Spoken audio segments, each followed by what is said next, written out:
Coming to you live from San Antonio, Texas. This is a Drinking Buddies podcast. I'm Quentin. And I'm Alex. And welcome to our show.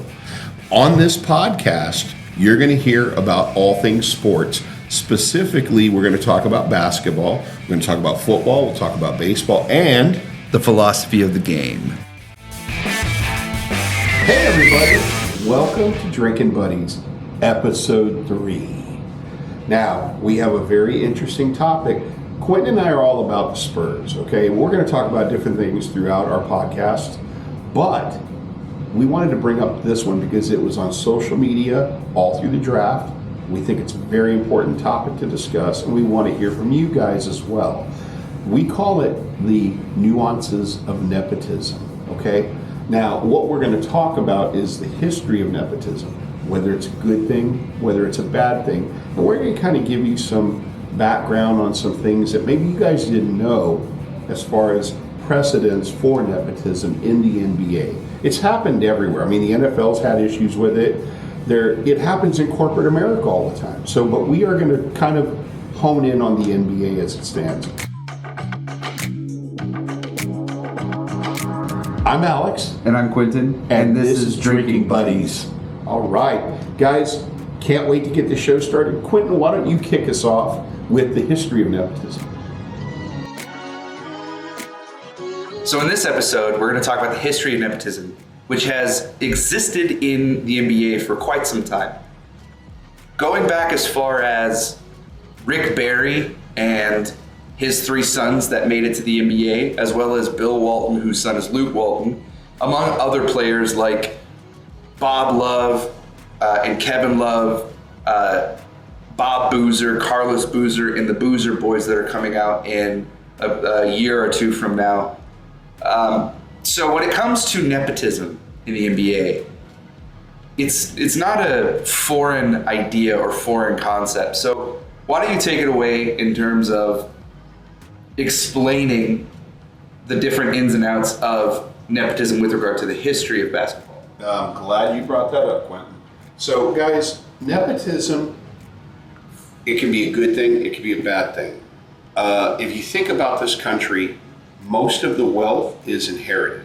So if somebody runs a business, mom and dad have it, they're going to pass it down to their kids.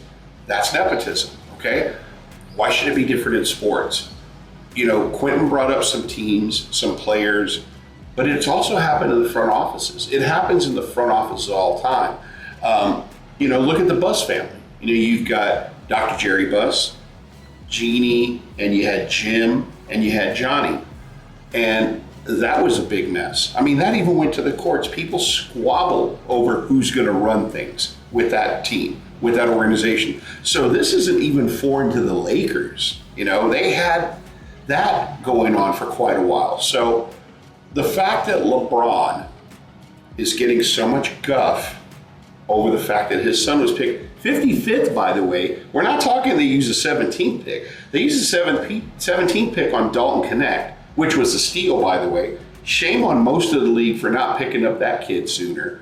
They used the 55th pick. You know what the odds are on the 55th pick panning out? Not very good. Yeah, he's not Manu Ginobili at 57, right? And that is the gospel. You preach, brother. Yeah. Bottom line is, you've got Bronny James available at 55. They picked him. Nothing wrong with that. Nothing wrong with that, in my opinion. Yeah, I agree. When it comes to the history of the NBA and family blood that runs through, you have success stories, right? Like Del Curry and then having Steph Curry. And even Seth. And even Seth Curry. He's carved out a nice career. He's not the same level as Steph, but he is a good ball player. But then you have people like Bill Walton and his son Luke. Luke Walton, I mean, of course, every NBA player is far and above better than anyone else, but comparatively, he was trash. Luke Walton was a garbage NBA player, right? He was great at Arizona, but he didn't pan out in the different story. Different beast. But he was clearly a nepotism pick, right? I mean, it was because of his name. Chance to coach the Lakers. Right. Was absolutely. That was all homerism at its finest. Absolutely. But nobody batted an eye for that. No. Nobody batted an eye. Right. And Brett Barry, John Barry, and Drew Barry, they all Drew Barrymore. Right, Drew Barry. Right, they're all Rick Barry sons. Brett Barry was the only one that was worth beans. And when he was amazing. Look, let's not downplay that. He won 2 NBA championships. Oh, I love Brett Barry. He was one of my favorite Spurs, and we especially. met him in a game last year. Yeah, he's an awesome guy and a hell of a player too. So, I think nepotism is not necessarily a bad thing for the NBA. Now, how it affects not just the team or the player, but the league in general, it really only affects, in my opinion, the franchise itself, right? And as you alluded to earlier, there's a lot of people up in arms about Bronny getting drafted, which doesn't make sense to me. Because yes, we both agree, and we're going to talk about this later on, he's not ready.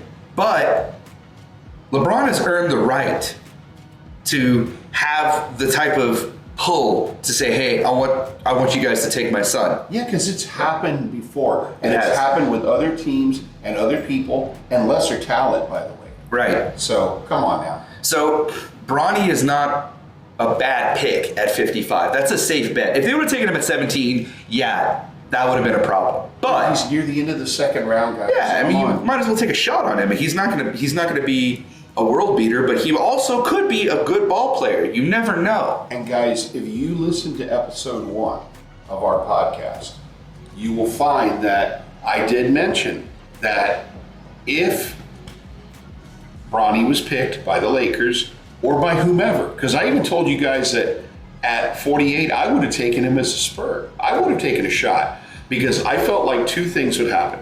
LeBron would seriously consider coming here, and he would seriously come here for a lesser price. And guess what? Today, out on the news on ESPN, LeBron's willing to take less money to bring in another star. So those things are transparent. Those things we felt would happen, they're happening. The only thing, Quentin, and you can help keep me honest on this, the only thing I didn't like about the whole situation was Maverick Carter.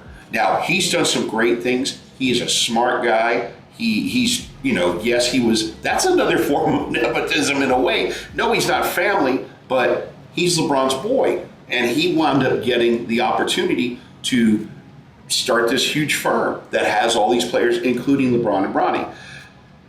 But the fact that he told teams, do not pick my client or he's going to go play in Australia, I thought that was Bush League. I thought that was really low rent. I told Quentin, if I was Boston, picking right before him, just to stick the dagger a little bit, I would have picked him. That would have been pretty funny. Yeah. That would have been so hard if Boston would take it before. Oh, Can you yeah. imagine? What are you going to do now? Throw a wrench in the LeBron? whole What are you going to do plan. now, Maverick? What are Right. you going to do now, Bronny? Right, yeah. Calling them on their bluff, basically. Yeah, exactly. But I think Bronny was destined to go to the whole time. I don't think any other team was going to take a chance on him, which is fine. Yeah. Right? Because he honestly, he might have had a second round grade for most people. Might have. Yeah. Otherwise, he probably doesn't get drafted. If he's not LeBron James' son, he probably doesn't get drafted, and that's fine. And that's 100 right there. That is, Jesus Christ.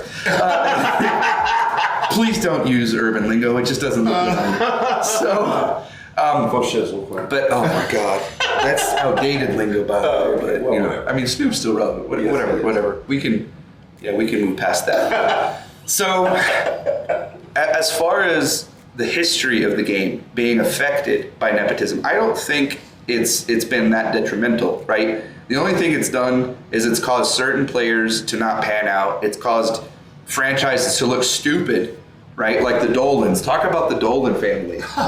If you look at James Dolan, owner of the Knicks, CEO, et cetera, that was a form of nepotism there, big time. This guy, his dad was the owner and founder of Cablevision in New York. And, other territories, but New York is where they're based out of. And they are also the parent company for MSG, which is, of course, the broadcast network for Madison Square Garden Network, which broadcasts the Knicks games, also the New York Rangers hockey games if you're into hockey. And Dolan got his job. He was CEO from 95 to 2016 for Cablevision. And then he wound up running the Knicks. And for those of you who are NBA aficionados that follow the game, the Knicks have been a laughingstock for a long time. And he was the one that was leading the charge. I mean, horrible decision after horrible decision, salary cap hell all the time.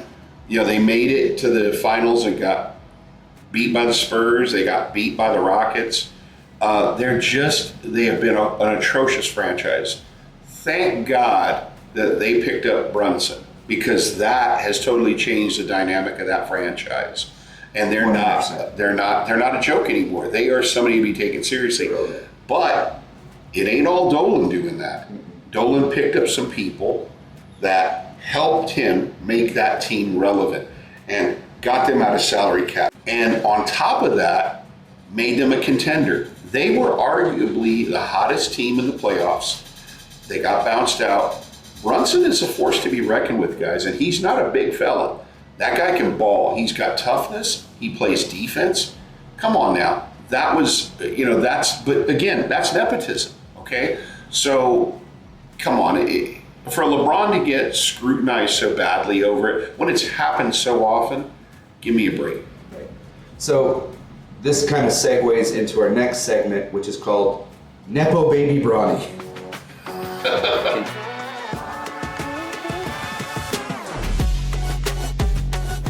Nepo baby brother. Try saying that 5 times fast. Nepo baby Bronny. Nepo baby Bronny. Okay. Nepo baby Bronny. Nepo baby Bronny.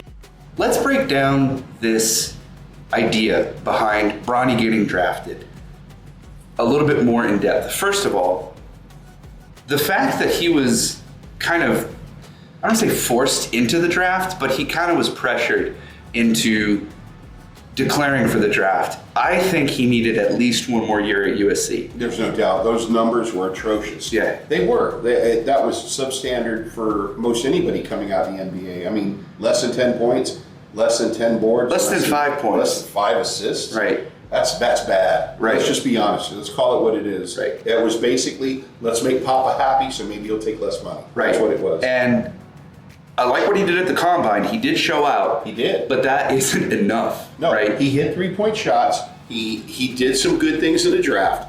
So, yeah, he showed that maybe he deserves a chance. Now, he took a lot of guff over making the McDonald's All-American team. He took a lot of opportunities from other people. Again, that plays into nepotism. It's a double-edged sword, and you can't have it both ways. Right. But I do think that when it comes to Bronny getting selected, right, LeBron has earned the right to demand of teams what he wants. Maybe demand is a little bit too strong. Well, how about leaning in and saying, hey, let's pick my son, and I'll hook you guys up. Another point that I want to make here is that in terms of Bronny getting drafted, I think for anyone to feel up in arms about that happening is ridiculous, because of course LeBron's going to have that pull. Of course it's nepotism. He's being drafted because he's LeBron James' son. He has talent, but that's not why he's being drafted. Let's be real. That's not why he got drafted. And I think really, Quentin, the biggest reason why you see so much guff about the nepotism thing. Stop saying guff. I think so. Okay, I think the reason why you see so much, disdain, is that a strong word? Why you have so many people complaining about it? We live in an age now where, look, we have a podcast. Social media has driven this thing into astronomical levels to talk about this. Because, look, back in the day when Luke Walton came out, there wasn't that much going on as far as this stuff goes, social media and everything. Back when the Currys first came in, it was marginal at best, right? But he had talent. Steph Curry had an unbelievable talent. He was taken in the top 10, right? Yeah. Like 7th overall? Yeah. 9th overall? And then you had Seth. Now, Seth got his shot because of his brother. Let's be real about that, right? But then you also have guys like the Barrys. You had Drew, you had Brent, you had John Barry. John Barry was okay. He got a couple years in the league. Drew had a cup of coffee in the league. Brent had a long, decent career in the NBA and was a Spur and a champion and all that. Those are examples of where nepotism worked, because some of those guys had talent, but some of them didn't.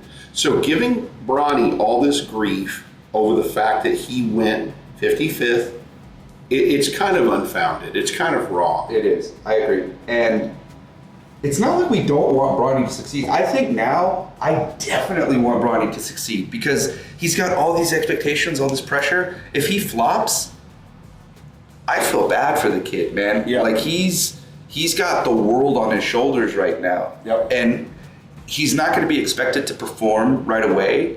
But in a few years, if he doesn't pan out, people are going to see, they shouldn't have taken him. Yeah. He was a bust, which he might be anyway. He might have been coming in anyway. But then you kind of have to go back and look at the guys that were picked after Bronny. Because you can't say anything about the guys that were picked before. So you got to go for 56 on down. And that's what, 3 picks? Right. You know? So it's not like there's a really small margin there that could come back to haunt the pick of Bronny. Right. The one thing that I found unfair about it was really the stuff that LeBron was saying, the pressure that he put, because Bronny's trying to carve out his own path. In interviews, he said, you know what, I want to get things done on my own steam. I want to be able to take this next progression on my own, with my own abilities. Well, when LeBron's saying, I'd love to play with my son and in the NBA and all that stuff. I get it, though. But that took away some of the luster, some of the shine that Bronny had, and it kind of made the focus on LeBron. And to me, that's wrong.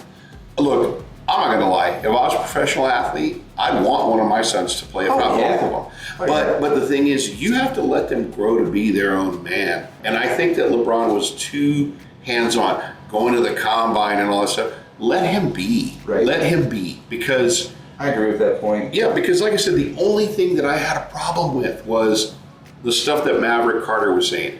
Because when does that end?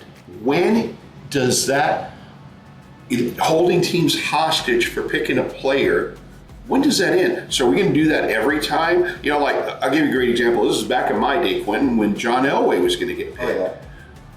The Colts wanted him. He's like, if you pick me, I'm not going. Same thing with the San Diego Chargers picking Eli Manning. I mean, it's like, you better not sign my client. You better not. He's going to hold out. That's ridiculous. I mean, look, it is not your right to play in a professional sports team. It's a privilege. It's an honor. So you need to treat it that way. And so to me, that was low class of Maverick Carter to do that. And I really think that that's setting a bad precedent. And I hope it doesn't happen in the future, but who knows? So what are your final thoughts on Bronny being taken 55th?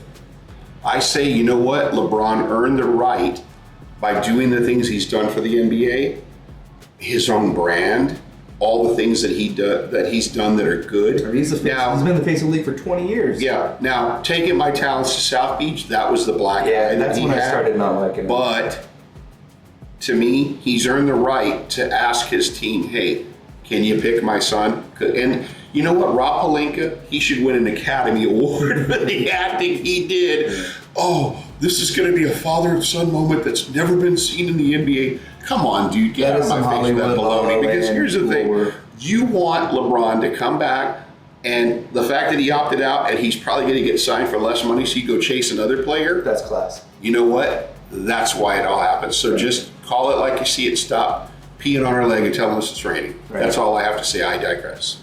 Very good. All right.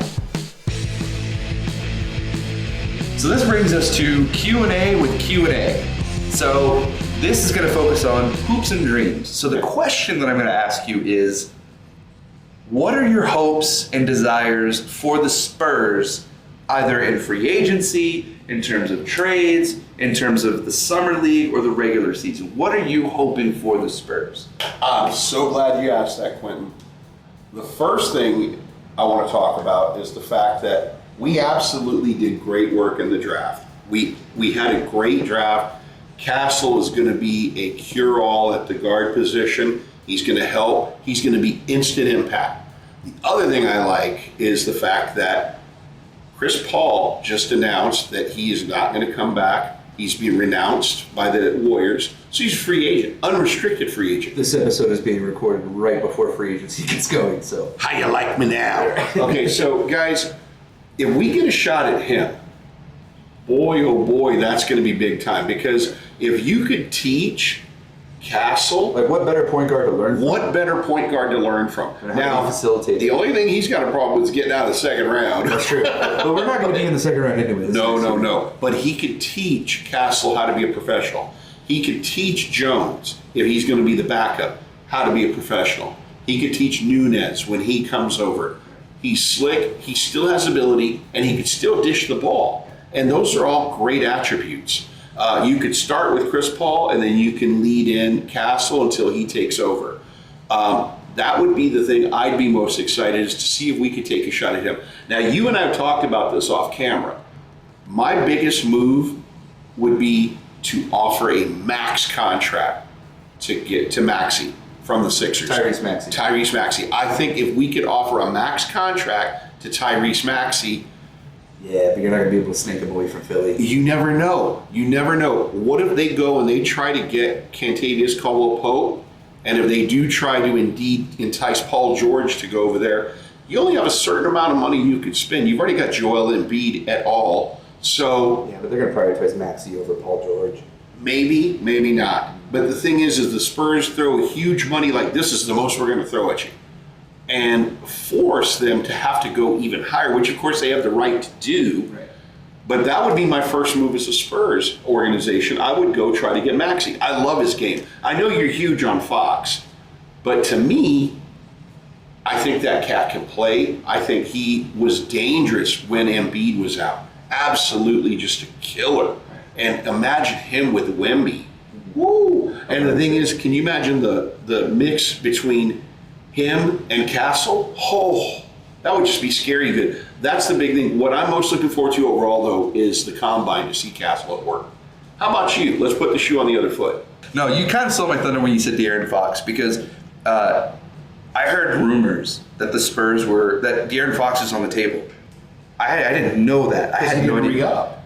And apparently there's some conflicts with Fox in Sacramento. My biggest hope is that we somehow trade for De'Aaron Fox. That guy is the point guard that we need. Best player to pair with him, because he plays defense. He's hella quick. He's a three-point shooter. And most importantly, he's an all-star caliber point guard. He's my silver medalist. Exactly. And I think he could be the Robin to Wemby's Batman. Yeah. But not in a way that's detrimental or anything like that. So, not at all. So I think that that's my biggest hope. My second biggest hope is that the Spurs win 38 games this year. If they can win 38 games, I'll call that a successful season. That's probably not going to get you into the playoffs, but that's okay. If they stay around 22 to 24 wins again, that's not going to cut it. That's an unsuccessful season. But if they somehow pull off 38 wins, that's what I'm hoping for. That's what I'm shooting for. The last thing I'm hoping for is that Stephon Castle wins Rookie of the Year. Absolutely. That'll be back-to-back Rookie of the Years. That's right. 17. Go back to SeaWorld. That's right. So I think getting Fox, having 38 wins, and Stephon Castle winning Rookie of the Year, those are my biggest hopes for this season.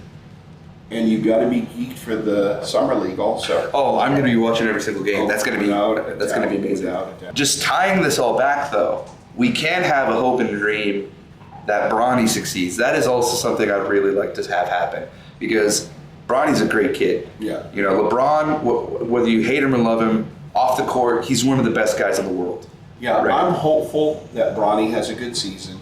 I mean, not be a world beater, because if I'm keeping it 100, I don't want the Lakers to do better than Oh, the I Spurs. agree. That's fair. So, have a good season, not at the Spurs' expense. That's right. Same thing with Dillingham. Have a good season, not at the Spurs' expense. I hope all of these players turn out to be studs, except when they're playing the Spurs. Yeah, I think that pretty much says it all. Right. All right.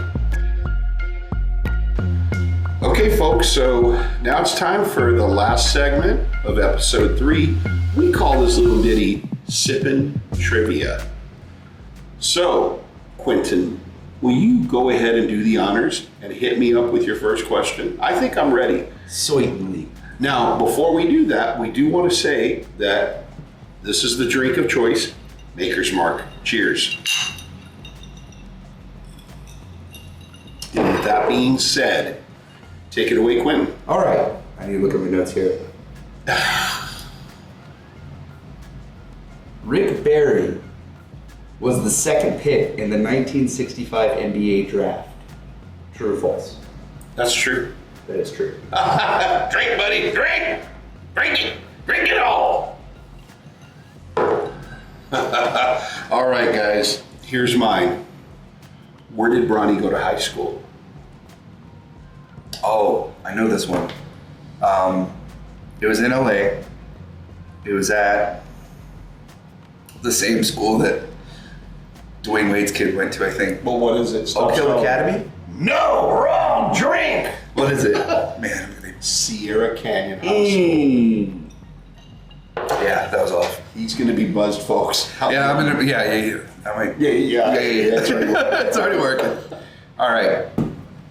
What pick was Brent Barry in 1995? 7th. Wrong. What number? 15. Ouch!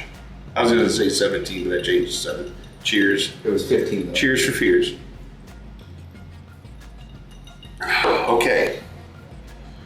Here's the next one. Senior Bronny. Where did he go to high school? Oak Hill Academy. Wrong! Wait. No. Oh, no, not Oak Hill. You already- No. Wait. Wow. No. He went. It wasn't Oak Hill Academy. It was St. Vincent. It's too late. Yeah, no. But it's not just St. Vincent. And Mary's or something. Yeah. You said it, but too late. All right, I'll drink drink it. What was it? It's St. St. Vincent. Vincent, St. Mary. St. Mary. Okay. Yep. In the great state of Ohio. Whatever. All right. Last. I'm 1 for 2. True or false? Yes. Luke Walton averaged more than 5 points per game in his career. False. That's correct. 2 out of 3 ain't bad. All right. Okay, here's the last one. I'm There feeling is it. a second James child, Mm-hmm. right? Mm-hmm. What's his name? Bryce. That's not the question. But yeah, Bryce James. Yes. Where does he go to high school? I don't know, man. This episode is about the Jameses, buddy. I You better know, keep but- up with the Jameses. Where does he go to high school right now? Is it the same as his brother? Wrong.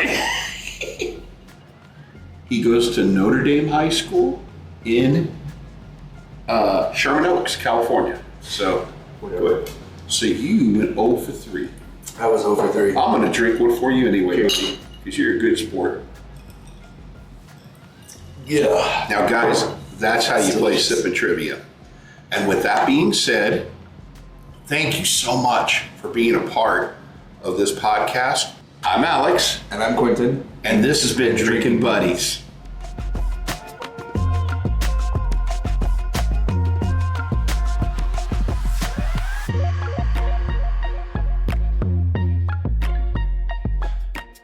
I'm Alex. And I'm Alex.